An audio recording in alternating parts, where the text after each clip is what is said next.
না, তারাও তো মানুষ ছিলেন আমাদের মতো। তাদের স্ত্রী পরিবার পরিজন ছিল কি ছিল না? সন্ততি ব্যবসা বাণিজ্য ছিল কি ছিল না বলেন?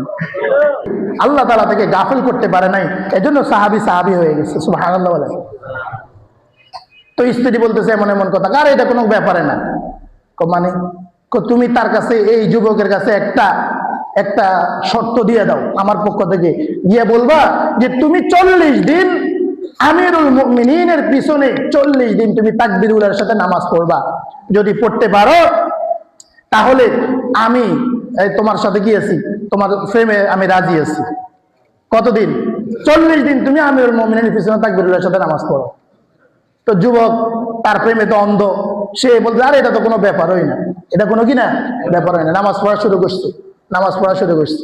কিছুদিন যাওয়ার পরে মনে করেন 20-25 দিন গেছে, ওই মহিলা তার সামনে দিয়ে খবর লেছে, যুবককে একটু জিজ্ঞাসা করো আমার দরকার আছে না নাই। তো তিনি গেলেন, গিয়ে যুবককে জিজ্ঞাসা করছে, যুবক কি বলো, তোমার কি খেয়াল? ওই আমার স্ত্রীর সাথে যে প্রেম করতেছো, প্রস্তাব দিছো, আমার স্ত্রীকে পাইতে মনে চায় তোমার? ওই যুবক বলতেছে, না না না না, আমার কাছে এমন আর কথা বলিও না। আমি আমিরুল মুমিনিনের পিছনে নামাজ আদায় শুরু করার পরে এই পরিমাণ শান্তি, এই পরিমাণ সুখ অনুভব করতেছি, দুনিয়ার তোমার স্ত্রী না, আরে সুন্দরী যুবতী আর যদি বাকেরা কুমারীও যদি আমাকে এনে দাও, না না আমার কোনো প্রয়োজন নাই।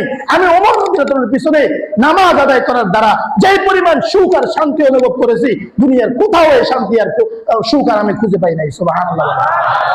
এজন্য বলছে, দোস্ত তোমার ছেলে মেয়ে কথা শুনে না, তোমার কথা শুনে না, তুমি তাদেরকে নামাজের উপর উঠায় দাও, ছেলে মেয়ে বাধ্য সন্তান হয়ে যাবে। তুমি সমাজপতি, সমাজের মানুষ, সমাজের যুবকগুলো এলোমেলো চলে, হ্যাঁ দোস্ত সবার আগে তাকে নামাজের উপর উঠায় দাও। আল্লাহর কসম, আল্লাহ তাআলার ওয়াদা, যিনি এই মানুষ যুবককে বানিয়েছেন, যিনি যুবককে সৃষ্টি করেছেন, তার ওয়াদা, ইন্নাস সালাতা তানহা আনিল ফাহশাই ওয়াল মুনকার, নিশ্চয়ই নামাজকে সমস্ত অন্যায় অশ্লীল কাজ থেকে ফিরিয়ে রাখে, বিরত রাখে। সুবহানাল্লাহ বলেন। আল্লাহ সমস্ত অন্যায় অশ্লীল কাজ বলেছে, এটার ভিতরে ইফতিজিং আছে না নাই? মাদক আছে না নাই? সুদ আছে না নাই? ঘুষ আছে না নাই? কোন অন্যায়টা নাই বলেন? সব অন্যায় তো আছে এটার ভিতরে। আল্লাহ তাআলা তো ওয়াদা করে রেখেছে সমস্ত অন্যায় অশ্লীল থেকে নামাজিকে কি করবে? বিরত রাখবে। সুবহানাল্লাহ বলেন। সালাত শব্দের অর্থ হলো সোজা করা। তাহলে কিভাবে সোজা করা অর্থ হলো?